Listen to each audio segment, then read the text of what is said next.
Bienvenidos a una emisión más de Justicia para Todos. Soy el abogado Héctor Becerra Orefice y como ustedes saben, en Justicia para Todos lo que se pretende es que usted conozca sus derechos y obligaciones, pero de una forma clara, de una forma sencilla, de una forma resumida.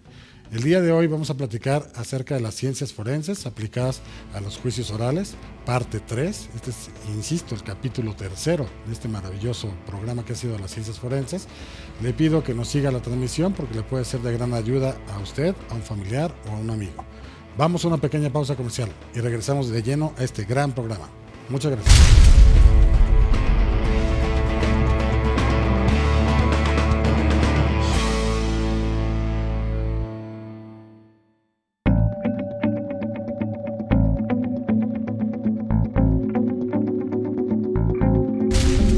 Estamos de regreso para entrar de lleno a este gran programa acerca de las ciencias forenses, capítulo 3, aplicadas a los juicios orales, en materia civil, familiar, penal, pero en específico en la materia penal. Bien, para ello, pues tenemos una serie de panelistas que nos han acompañado a lo largo de estos 3 capítulos referente a las ciencias forenses, más sin embargo, 2 de ellos, bueno, lamentablemente por cuestión de tiempo, posiblemente se puedan incorporar o tal vez, y bueno, no puedan acudir a continuar con este programa, con este capítulo. Más sin embargo, el día de hoy nos acompaña, y les agradezco mucho por estar aquí, al maestro Rafael García Recendis, el cual es perito en estomatología y odontología. Bien. Y por este lado también nos acompaña el maestro y un gran amigo mío, Raúl Leonardo Ruiz González. Él es abogado postulante y bueno, también es criminalista como tal, ¿no? Bienvenidos y pues, bueno, seguimos la transmisión, digamos. Digo, nos faltaron 2 elementos, pero bueno, estamos totalmente armados, digamos, claro, ¿no? Para continuar. Bien, pues ya hemos platicado, digamos, bastante referente a lo que son las ciencias forenses. El público en general ha pedido si podemos tocar el tema referente a qué pasa con las exhumaciones. ¿Qué son las exhumaciones? ¿Cómo se proceden? ¿Qué aspectos legales puede llegar a tener el exhumar un cuerpo? Y bueno, ¿qué es lo que se tiene que estudiar? ¿En qué momento? ¿Cómo se regresa? Toda esta parte. No sé si aquí el perito en la materia, el maestro Rafael, nos pueda platicar un poquito qué son las exhumaciones. No sé si hay tipos de exhumaciones o en qué consisten. Bien, en general podemos, además como una definición entendible, la exhumación consiste mediante un procedimiento hacer la extracción del cadáver de su tumba. Es decir, una vez que el cadáver ha sido inhumado y que haya una duda por parte de la autoridad, por alguna cuestión, podríamos solicitar una exhumación. ¿Solamente por la duda de una autoridad o porque a lo mejor algún familiar lo solicitara, pero tendrá que ser a través de la autoridad, digamos? Regularmente las partes en el juicio, ya sea Ministerio Público, ya sea Defensa, el propio juez, cuando no queda claro pues algunos elementos probatorios, bien, pues podría ordenar la exhumación. Okay. Sin embargo, en el ámbito pericial, si nosotros decimos que vamos a extraer a ese cadáver de su nicho, pues va a ser con fines de estudiar. En el caso muy particular de su servidor, se intervino en una exhumación donde se inhumaron unos restos óseos que podrían considerarse como restos óseos, restos áridos. ¿Qué quiere decir esto? Que es el conjunto de huesos que finalmente queda como un remanente del cuerpo. Normalmente para que ya lleguen a los huesos, ¿cuánto tiempo tardan? Digamos, de que yo entierro a una persona, entiendo por lo que comentaba la vez anterior el maestro Salvador Miguel Martínez, él refería que bueno, es un proceso, digamos, en el que se descompone el cuerpo, en el que pasa por incluso tonalidades de colores, sí, y las bacterias lo que ocurre y demás. Más sin embargo, ya para encontrarlo en huesos, ¿cuánto es lo que normalmente se tardarían, por así decirlo, en poder llevar a cabo o que se vea físicamente los huesos en un ataúd o en alguna cuestión? Más o menos, ¿qué tiempo estamos hablando? Recordando lo que dijo el doctor, nos habló de todas estas etapas por las que pasa el cadáver, desde el primer signo de la putrefacción, que era la mancha verde abdominal en la fosa ilíaca, pasando por los periodos enfisematosos, periodos de conservación, hablábamos incluso de una saponificación, el cuerpo se vuelve como una especie de masa grasa. Sapone en italiano pues quiere decir jabón, entonces se pone como con esta consistencia y el cuerpo podría conservarse por mucho tiempo, así como ocurre con las momias en el estado de momificación. Bien. Sin embargo, en teoría se dice que en un lapso de 3 y hasta 8 años el cadáver pudiera alcanzar la condición de reducción esquelética. O sea, de 3 a 8 años. De 3 a 8 años. ¿Cada organismo, digamos? Las condiciones sí influyen. Vamos a ver en dónde se inhuma ese cadáver. Podría ser, por ejemplo... Climáticas, zonas frías, zonas con calor, zonas húmedas. La propia fosa donde se encuentre inhumado el cadáver podría tener corrientes de aire que también influyen en esta condición del cadáver o su conservación. El féretro que se utilice, si es metálico, si es de madera, tiene cierta influencia también en esa condición. Sin embargo, este episodio de descomposición, de reducción esquelética, pues es inevitable, a menos que el cuerpo sufra ese proceso de momificación. ¿Un embalsamiento o algo así? Bueno, los cuerpos son embalsamados, sin embargo, esto detiene por un tiempo solamente la descomposición del cadáver. Yo me acuerdo que alguien comentaba que en aprecio a un representante de la Unión Soviética, en ese entonces, de Lenin, me parece que es, decían que su cuerpo lo tenían embalsamado, pero que le daban continuidad en la Plaza Roja todo el tiempo para que se mantuviera como un recuerdo, digamos, ¿no? Como tal. Esto, digo, obviamente ya tiene muchísimos años de esta parte donde él estuvo en la historia de la Unión Soviética, hoy Rusia, sí. Pero sí se puede mantener un cuerpo en tanto tiempo, digamos, con ciertos detalles y que se encuentre ahí sin este proceso de llegar a los huesos como tal. Bueno, si pensamos nosotros en la necropsia que se realiza en las universidades, que se realiza para fines didácticos, educativos, vemos que al cadáver se le da un tratamiento con formol. Bien. Hay unas tinas en las facultades, yo que cursé por la Facultad de Odontología de la UNAM, ya lo había dicho, tiene anfiteatro propio. Ahí se hacen las prácticas de disección, ahí se llevan en cadáver directamente los estudios de anatomía humana. Sobre el mismo cadáver se aplican los exámenes para los estudiantes. Bien. Pero el cadáver se sigue conservando en tinas de formol. Entonces, tantas veces entre el estudiante al anfiteatro, tantas veces lo van a sacar y lo van a meter a esa tina del conservador. ¿Y si se puede Sin embargo, el cadáver se mantiene, pero toma una característica acartonada. Entonces se va poniendo café, como cuando mojan el cartón. Bien. Pero la piel, pues obvio, pierde también condiciones, los músculos se mantienen todavía para un buen estudio, pero finalmente son como disecados los cuerpos.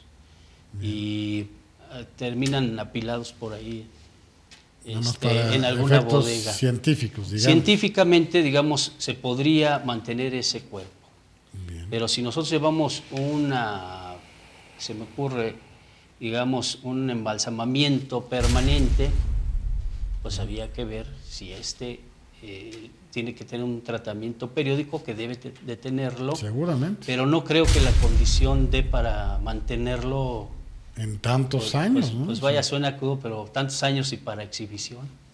Pues ¿verdad? Eso comentaban, no sé si tú tuvieras algún dato con respecto a eso de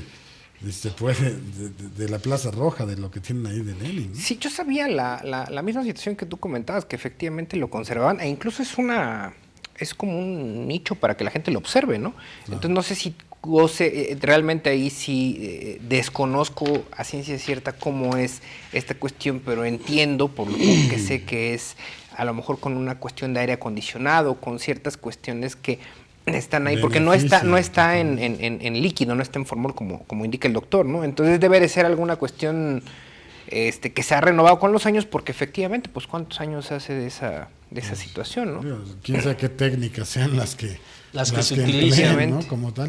Sí. Pero bueno, esto iba a colación por la parte bueno, se encuentran los restos óseos, digamos, de un proceso de 3 a 8 años, dependiendo de las condiciones, tanto de organismo como de cuerpo, como de a lo mejor que sea de acero, o sea de madera, el ataúd, toda esta parte, el féretro. Y bueno, ok, supongamos que ya está la parte de los restos óseos. No sé si aquí, bueno, para entrar un poquito más de lleno en la parte legal, nos podrías comentar tú, Raúl, ¿qué se tiene que pedir? O sea, ¿qué se tiene que hacer para pedir, por la parte legal, pues una exhumación de un cuerpo, ¿no? Claro que sí, Héctor. Efectivamente, como comentaba al principio el doctor, es una cuestión que usualmente va a ser a solicitud de parte. En este caso, hay que diferenciar entre víctima y ofendidos, ¿no? La víctima, pues bueno, ya no está, que es directamente la persona que seguramente es resultado su fallecimiento de hechos probablemente constitutivos de delito, ¿de acuerdo? Entonces, resumimos, digamos, o por lo que decía aquí el maestro, lo puede pedir ya sea, digamos, el inculpado. Lo puede pedir el inculpado, lo puede pedir la parte, la parte afectada.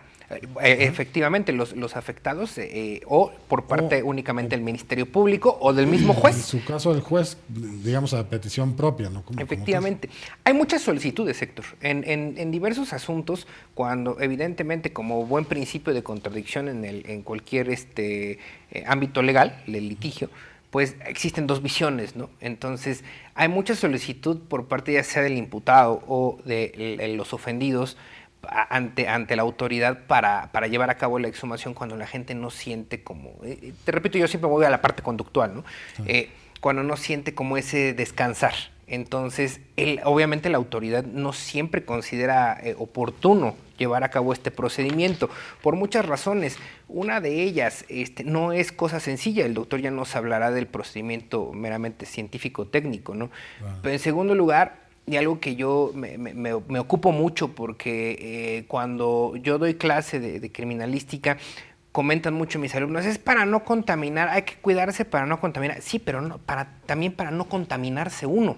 Entonces es una situación en donde los que están presentes directamente en el proceso corren mucho riesgo de contagiarse o de adquirir algún tipo de padecimiento, o de algún tipo de bacteria, virus, resultado de esto, porque pues evidentemente estamos hablando de que se lleva a cabo esto con pues un cuerpo que mucho o poco ha empezado con un proceso de descomposición, donde hay fauna cadavérica, donde la misma tierra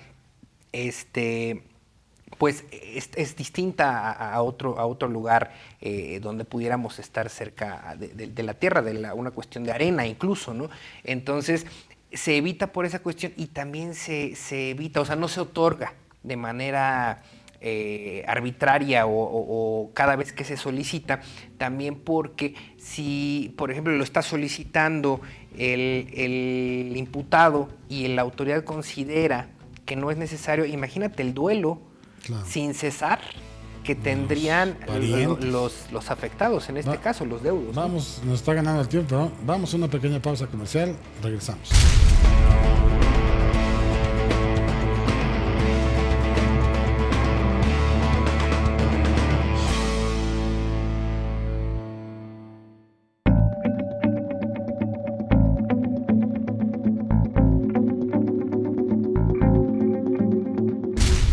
Bien, regresamos y bueno, estábamos platicando con el maestro Raúl. Entonces, bueno, en sí, el proceso legal, ¿cuál sería como tal para exhumar, digamos? Claro, estamos hablando, Héctor, de que definitivamente esto se deriva a causa de un homicidio comúnmente o de unas lesiones que terminaron finalmente con la muerte de la víctima, ¿no? Claro. O de la probable víctima, no podemos asegurarlo porque hay diligencias de investigación o un proceso obviamente ya de carácter judicial ante un juez, ¿no? Entonces, cuando alguna de las partes no está satisfecha con ello, o incluso el mismo Ministerio Público o el juez para mejor proveer, entonces es que si cualquiera de las partes lo puede solicitar para O sea, que... cualquier familiar, digamos, podría solicitar si tiene duda este tipo de cosas, o hay hasta algún nivel donde digan, ya no puedo, no sé, un primo, un tío, un algo. Los principales, los que actúan como ofendidos, Héctor, acuérdate que el ofendido siempre va a actuar por medio del Ministerio Público. Si el Ministerio Público no quiere llevar a cabo no solamente esta diligencia cualquiera, él debe de argumentar las razones. ¿De acuerdo? Efectivamente, entonces eso no impide que la parte afectada no pueda recurrir a esta decisión ¿a qué me refiero para el público con recurrir? A algún tipo de procedimiento judicial que apele esta decisión. Efectivamente, algún recurso, ¿no? Es por medio entonces, comúnmente la víctima por parte del Ministerio Público, y si él no, a pesar de que se justifique, la víctima tiene la posibilidad de solicitarlo directamente, en este caso, al juez. Bueno, los ofendidos, más bien la víctima ya está fallecida, ¿no? Y en el caso del imputado, pues bueno, lo hará por medio de su defensor, ¿de acuerdo? Cuando esto le beneficie o se tenga la duda respecto a la cuestión pericial, sobre todo, ¿no? De cómo fue... si las lesiones efectivamente se cometieron como se describía en los peritajes, si efectivamente la mecánica de los hechos coincide con la mecánica de las lesiones, es todo... un envenenamiento. Efectivamente, porque puede haber errores, o sea, digo, con todo el respeto para los miembros de los servicios periciales de cada entidad adscritos, digamos, a las procuradurías o a los INCIFOS o CEMEFOS que tienen distintos nombres según el Estado de la República, pues no son perfectos. De repente hay errores, ¿no? Como cualquier ser humano, y sobre todo la carga de trabajo que ellos presentan. Entonces, definitivamente ver que coincida la causa de la muerte con la que se estipuló en los peritajes, y que traen como consecuencia un proceso o incluso ya una sentencia condenatoria o absolutoria, ¿no? Bien, ok. Y bueno, a ver, entonces, en la parte técnica tenemos la parte de, ok, ya se pidieron los permisos ante las autoridades, ya es procedente. ¿Y qué, me pongo a cavar para sacar la tierra o qué hago? O sea, ¿cuál sería lo siguiente? Bien. Una vez que la autoridad judicial, vamos, en este caso un juez, ya ha ordenado que se lleve a cabo la exhumación, después de toda esta tramitología que bien dices, porque hay intervención con la Secretaría de Salud, hay que ver los reglamentos de los cementerios, claro. Hay que ver si también, en este caso, la parte de la defensa, junto ya sea la víctima o sea la propia autoridad, pues vaya a solicitar algo más, porque decimos, vamos a acudir al panteón, primero donde está inhumado ese cadáver. Primero tenemos que, técnicamente, nosotros que ubicar dónde está el lugar. Bien. Una vez que nosotros ubicamos el lugar, vamos a ubicar dónde se encuentra la tumba, prácticamente. Y una vez que estamos ahí, quien tiene pues el procedimiento para comenzar a cavar, a retirar los adornos, las cruces, los floreros, etcétera, es personal del propio panteón. Bien. Entonces, a través de su departamento jurídico ya también tienen conocimiento, y ellos mismos ponen a la gente que van a hacer la excavación para quitar todos estos objetos y finalmente abrirla. ¿Y esto es de forma gratuita o tiene algún costo de derechos? Bueno, yo intervine en hace poco, fue en octubre del año pasado, se tuvieron que cubrir costos. Por parte de la familia del procesado se tuvo que cubrir un fumigador, se tuvo que cubrir los servicios del panteón, se tuvieron que cubrir algunos materiales para la bioseguridad de la que hablaba el licenciado, porque pues hay que tener ese control, ¿no? Claro. Y precisamente previo a todo esto, bueno, el perito debe de ir preparado con su equipo, porque para ello, bueno, esta fijación podría ser fotográfica, la del lugar, fijación del lugar, fotográfica, escrita, planimétrica, y desde que uno ya está haciendo uno sus notas, sus croquis, claro, ¿verdad? Pero el fumigador ya debió también haber aplicado una primera capa de sus químicos para que ya haya un cierto control. Una vez que se abre la tumba, se vuelve a aplicar sobre el propio féretro una dosis nuevamente de estos químicos, y cuando se abre la tapa del ataúd, pues otra vez vamos a volver a fumigar. Constantemente se va controlando, decíamos, hay un control sanitario. La Secretaría de Salubridad pues tiene que estar ahí presente para observar que se apliquen estos procedimientos. Bien. Pero el perito también debe de tener una responsabilidad en cuanto a su propia persona, y por eso estaríamos capacitados para estos procedimientos de bioseguridad. Bien. El perito no puede pararse con sus ropas de uso común, no puede ir trajeado porque va a dar una buena imagen, sino que va a utilizar desde una pijama hasta una bata quirúrgica, una bata pues, de tela común y corriente, guantes, ¿sí? Aunque en estos casos se extreman las precauciones. Tenemos que llevar caretas, tenemos que llevar cubrebocas. ¿Pero es esa decisión de ustedes o porque hay un protocolo a seguir? Es un protocolo dentro de la ciencia que cada uno desarrolla. Okay. No llega a la Secretaría de Salud y nos revisa y dice, a ver, ¿usted viene bien protegido? Bien. ¿Qué materiales trae? Yo le voy a dar una lista para que el día de la exhumación venga usted prevenido. No. Yo creo que es una responsabilidad, sea yo de cada uno de los peritos, preparar su material. Bien. Entonces vamos a usar botas desechables, vamos a usar, decíamos, estas pijamas, vamos a utilizar caretas, gafas, guantes. En este caso es importante que sí los materiales sean de ciertas características. Por ejemplo, los guantes, pues no se recomiendan mucho los de látex, que son más delgados, pueden perforarse.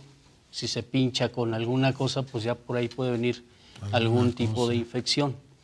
Entonces, todos estos procedimientos vienen por parte del personal del propio panteón, pero el perito está a la expectativa para que en un momento dado ellos mismos también saquen el cadáver y lo depositen.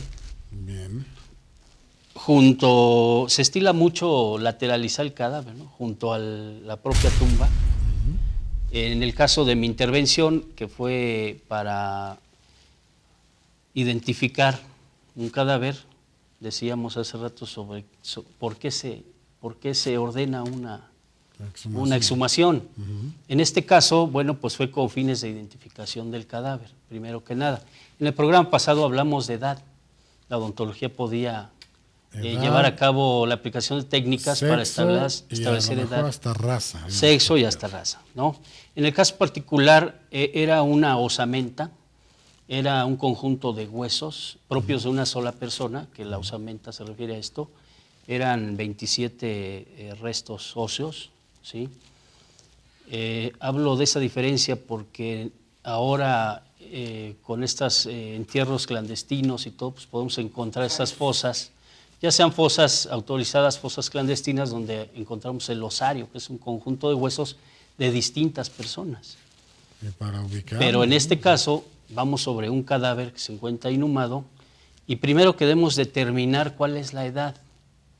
O sea, aquí surgió una duda porque precisamente el procesado, en este caso, le presenta unas fotografías y dice, esta no puede ser mi esposa. Esos dientes no son de ella, porque ella se cuidaba mucho, se hacía tratamientos estéticos de todo tipo. Y entonces entra la prueba pericial. Dice, bueno, ofrece tus pruebas y vamos a ver. Pues para empezar vamos a identificar entonces si se trata de la persona que se dice o que se busca. Claro. Después vamos a determinar la edad de esta persona. Para ver si coincide. Para ver si coincide y decir, El rango de edades entre 20, 30 años, entre 30, 40 años, depende. Y esto fue a base de los dientes, digamos. Esto fue un trabajo multidisciplinario porque había antropología también, antropología forense O sea, cada quien y odontología en su materia, forense. digamos, pero con cierto objetivo. Sí, en el caso de la antropología, pues era establecer precisamente también el sexo, la edad, la talla y el grupo racial. Bien. Porque si nosotros decimos, bueno, mira, los huesos que tenemos a la vista podrían corresponder a una persona de una estatura de unos 65. Pero tal vez el estudio de los huesos largos, la pelvis, las suturas craneanas, nos digan, oye, es un cuerpo maduro, es de un adulto entre unos 30 a 40 años, podría tener una talla de 1.75 metros y una edad aproximada, bueno, ya la dijimos, pero podría, ¿a qué grupo biológico podría corresponder? Bueno, pues es caucásico, es negroide, etcétera. Una situación bastante compleja lo que comenta el doctor, porque efectivamente existen fórmulas, ¿no? Hablaba el doctor de las suturas craneales, por ejemplo. Es una suma. Las suturas craneales son cuando vemos un cráneo, que vemos como si estuviera cosido, ¿no? Como si hubiera estado cosido. Esas se llaman suturas craneales, que se van generando conforme el crecimiento de la persona. Y la suma, no lo podemos hacer aquí porque incluso no me acuerdo yo de la fórmula, pero nos puede determinar la edad de la persona. El fémur, ¿no? Que es a donde recurren muchísimo los antropólogos para calcular estatura y calcular edad y calcular sexo, como el fémur conecta con la cavidad pélvica, ¿no? Y esto nos determinaría, por ejemplo, la apertura o qué tan cerrada está cerrada la cavidad pélvica para determinar sexo, pero incluso no son tan determinantes. Sabemos que la mujer, por ejemplo, la cavidad pélvica la tiene más pronunciada, la tiene más abierta, pero hay casos comprobados donde hay cavidades pélvicas abiertas y son de sexo masculino, ¿no? Entonces es todo un conjunto de situaciones bastante complejas, ¿eh? Bien, vamos a una pequeña pausa comercial, regresamos.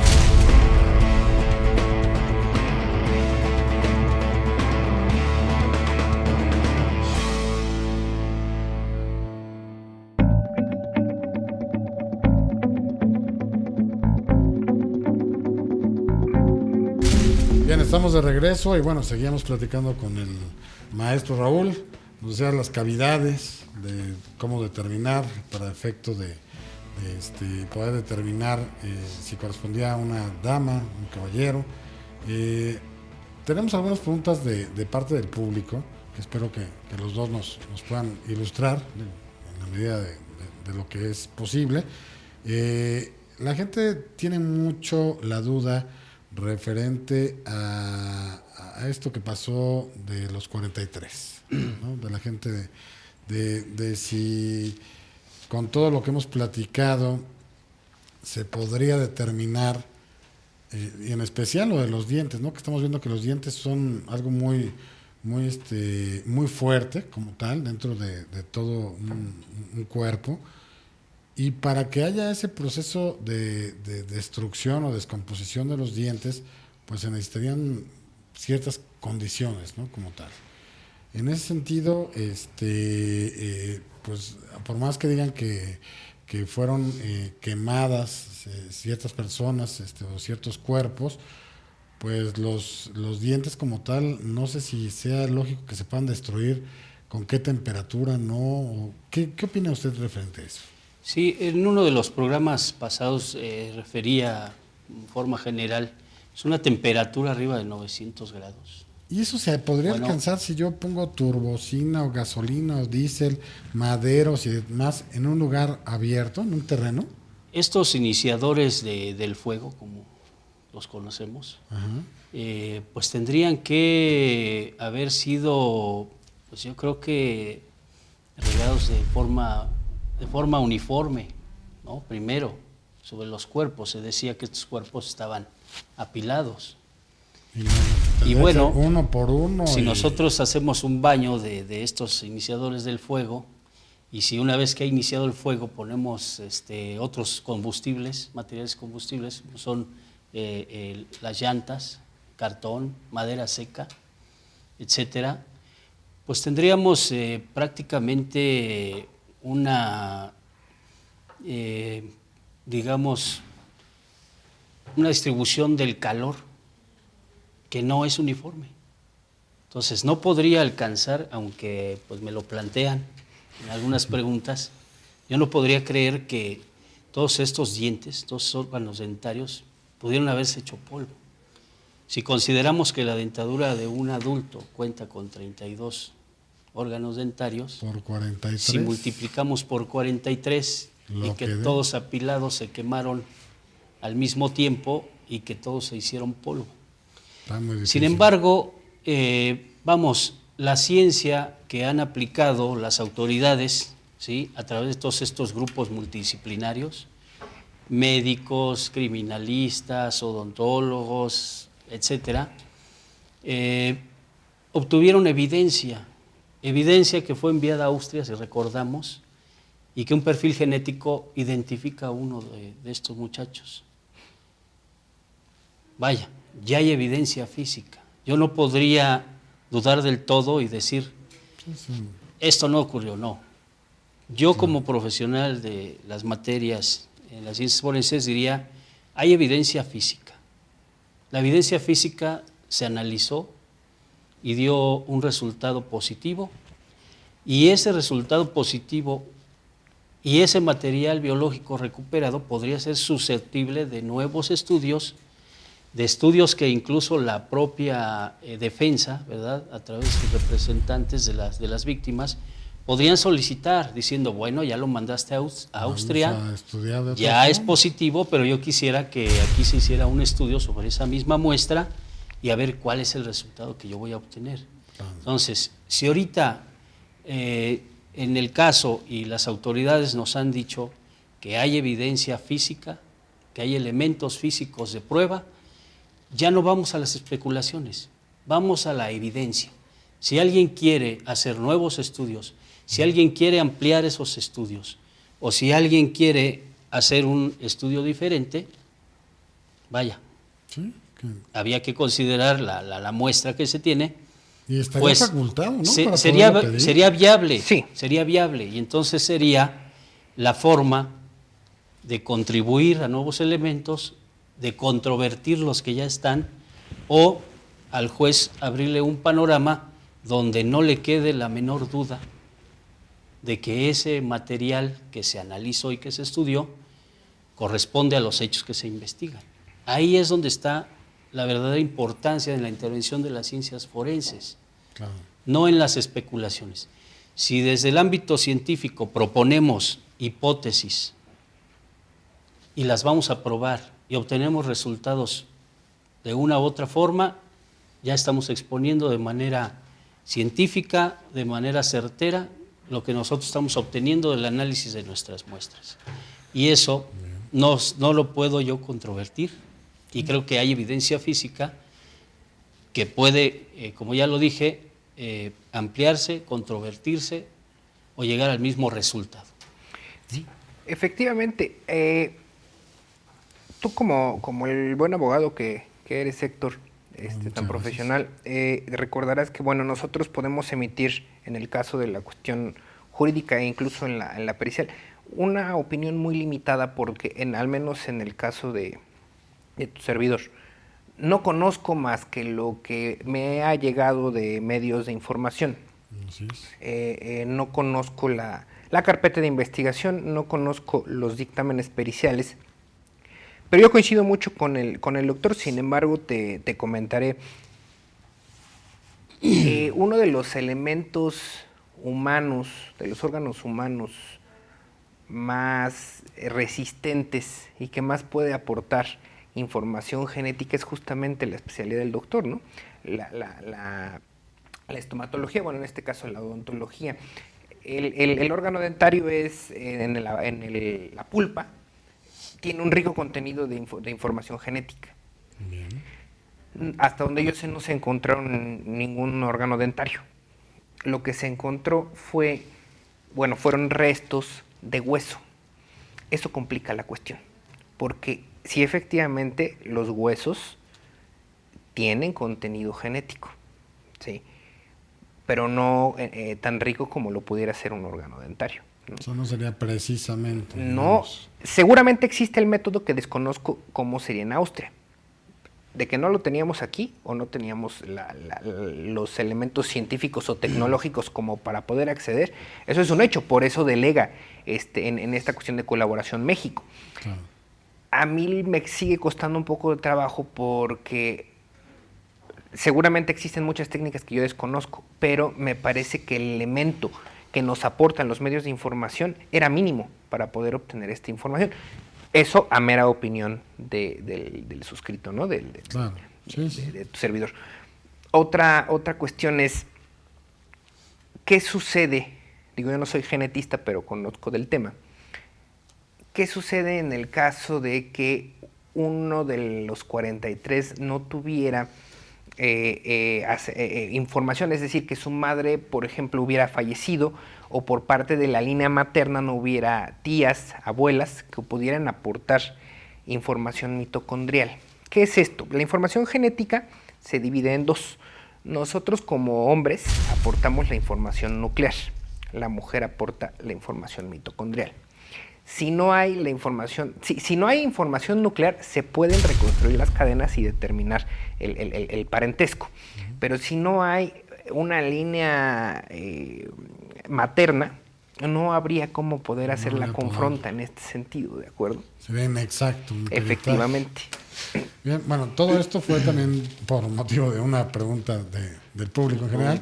Sí. La exhumación, pues en parte también tiene que ver con lo que se encontraron de restos, pero bueno, el tema del programa en sí era la exhumación. Ya entonces vimos que, bueno, por parte del cementerio donde se encuentren descansando los restos, sí, lo sacan, se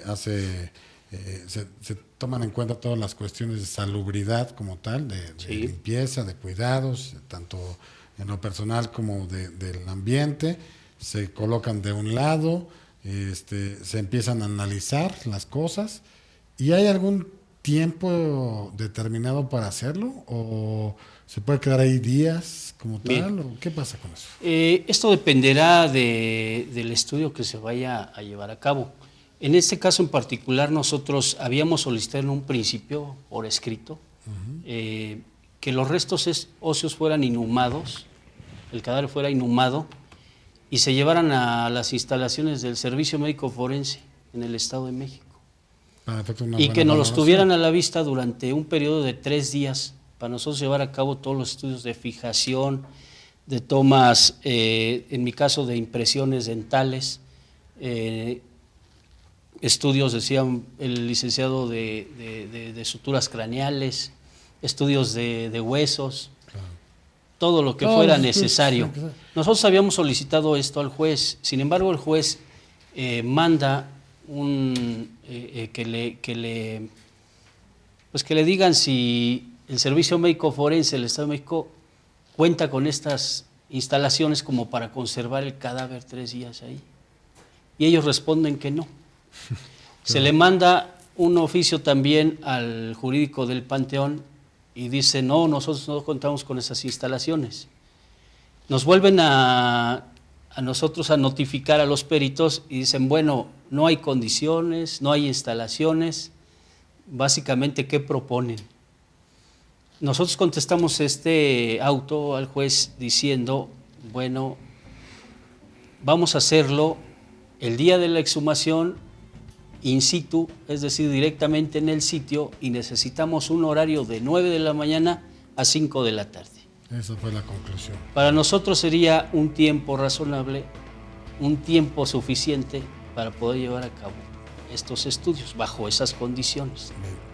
Vamos a una pausa comercial. Regresamos.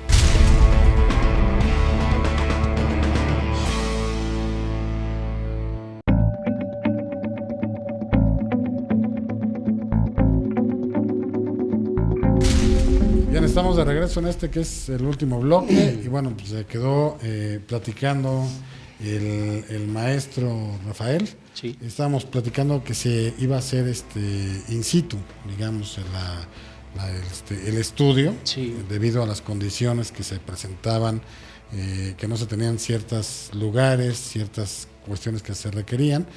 Y bueno, entonces se llevó a cabo ahí mismo. ¿Y qué pasó? Ahí mismo tuvimos que llevar a cabo el procedimiento. Nosotros ya íbamos preparados además con unas mesas de trabajo. Sobre estas colocamos ya la evidencia biológica. No necesitaban todo el cuerpo, o sea, una parte nada más. Bueno, nosotros asumíamos que íbamos sobre un cadáver y uno dice el cadáver es completo. Completito. En este caso nosotros decíamos, obtuvimos de las evidencias, eran, si mal no recuerdo, 28 restos óseos, 28 huesos, entre ellos el cráneo sin mandíbula, y sobre esto se trabajó, de los cuales al final resultó que solo 8 eran humanos y el resto de otra fauna, animales, realmente. Unos no eran humanos. Eso lo reportó el estudio de antropología ya en su momento. ¿Y ahí qué pasa? En este sentido, siendo multidisciplinario, pues podríamos hacer una mecánica de hechos, y diciendo, bueno, ¿y cómo fue entonces que el cadáver se privó de la vida, que se depositó en aquel lugar de hallazgo y que después resultó un conjunto de huesos que no todos eran humanos, que no correspondían? La obligación que tenemos como peritos es informar, decir cuál es la evidencia que encontramos y si esto corresponde o no corresponde a, o si es de otra naturaleza. Claro. Todos eran ciertamente indicios biológicos, sin embargo no todos eran humanos. Pero los restos óseos humanos fueron suficientes para poder nosotros determinar el problema planteado que se había originado para emitir esa pericial.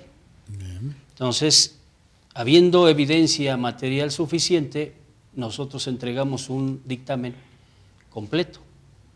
Pero si fuera el caso que la evidencia material no es suficiente, pues tendríamos que emitir un informe al juez diciendo que no es posible, por la cantidad de evidencia o la cantidad de los restos, llevar a cabo el estudio con una conclusión final. Sí, el peritaje. Pero en este caso tuvimos material suficiente. En este caso, ¿cuál era la motivación? La motivación pues era la identificación. Primero ver si era de esta persona, si correspondía a la edad, si correspondía a su talla, ¿sí? Y finalmente decir es o no es la persona. Bien decía el licenciado Raúl, ¿verdad? Pues vamos, todos los estudios ontológicos o la mayoría, algunos de ellos y los antropológicos hacen estimaciones. Entonces, vamos a hacer una estimación de la edad, vamos a hacer la estimación de la talla, de acuerdo a las metrías que nos den los elementos. Bien. Y por eso hablamos de estudios estimativos. Pero en este caso, nosotros teníamos que identificar y dar aquellos otros parámetros. Sin embargo, la exhumación, decía, también puede tener otros orígenes en cuanto a los motivos por qué se procede a la exhumación. El doctor decía bien, bueno, vamos a establecer un tiempo de muerte. Quiero saber el cronotanato diagnóstico. ¿Qué es esto? El tiempo de la muerte. Quiero saber cuánto tiempo tiene de haber fallecido ese cadáver. Pero también en el ámbito criminalístico podríamos hacer una exhumación cuando vamos a establecer una posición víctima-victimario. ¿Qué quiere decir esto? Si un sujeto activo del delito utiliza un arma de fuego para privar de la vida a otro, nosotros criminalistas vamos a determinar cuál era la posición de la víctima y cuál era la posición del victimario respecto de esta, al momento que utiliza el objeto vulnerante, en este caso el arma de fuego, para privarle de la vida.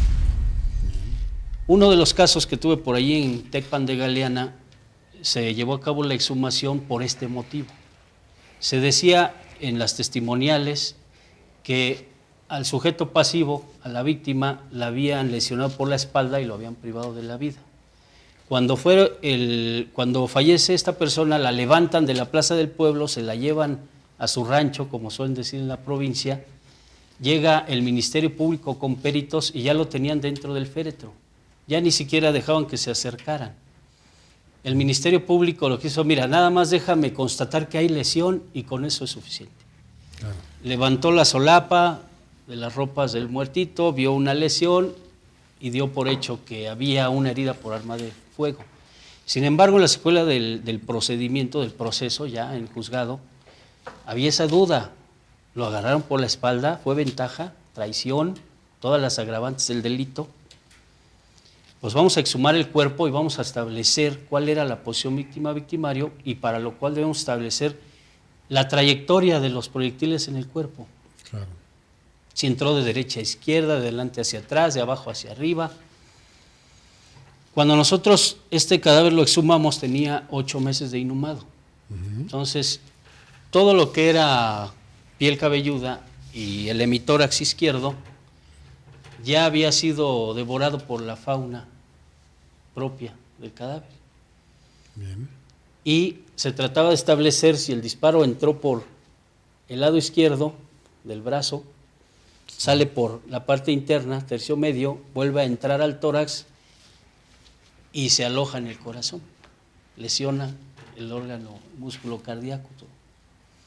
Entonces, en este sentido, cuando nosotros vemos el cadáver, decimos, señoría, ya no hay tejido blando precisamente en esa zona para establecer posición víctima-victimario. Podríamos recuperar incluso la bala del corazón o de sus alrededores para decir, pero hay evidencia física que nos dice que ese elemento balístico lesionó y quedó en ese órgano. Bien. O lesionó otro órgano. Entonces, nosotros ahí hablaríamos de una intervención como motivo de establecer una posición víctima-victimario, criminalísticamente hablando. En otros casos en la medicina diríamos, bueno, la necropsia quedó incompleta, no se realizó del todo, nos faltó, pues vamos a volver a realizarla. Hay ocasiones en que incluso los familiares dicen, bueno, mi familiar tenía una prótesis, ya sea dental o ya sea de otra extremidad, de una extremidad. Dicen, pues vamos a volver a exhumar el cadáver y vamos a ver si hay evidencia de esto, de alguna fractura, de alguna reparación antigua o de la colocación de algunos aditamentos metálicos para la reducción ósea en las fracturas. Entonces, es un indicio que da pie a todas estas cosas. Y finalmente, como decía yo, una exhumación se lleva a cabo por la búsqueda de la evidencia. En este caso, cuando nada más le levantaron la solapa para ver que había una lesión, una herida por arma de fuego, diríamos, ¿y de qué calibre es la bala? ¿Coincide con los elementos balísticos encontrados en el lugar de los hechos? No sabemos. Pero si extraemos la bala... ¿Ha sido envenenado anterior a ese disparo, a lo mejor? Pues pudo haber caído fulminado por un paro cardíaco, que coincidió con el hecho y dicen, lo mató de un balazo en el corazón, decía la gente. Claro. Y entonces cuando nosotros vemos todos estos indicios, ya le podemos dar luz al juez, que bueno, una de las... Para que valore. Como tal. Sí, ahora sí que nuestra encomienda es darle luz al juez, Bien. normar su criterio. Aquí ampliar. tenemos otra pregunta por parte del público. Nos comentan que, bueno, si a las temperaturas muy altas se destruyen tanto tejidos como huesos, como dientes, ¿qué pasa en el caso de usar ácidos para destrucción de ya sea tejidos, huesos y dentadura? O en su caso, a lo mejor alguna caldera que fundan hierro, plomo.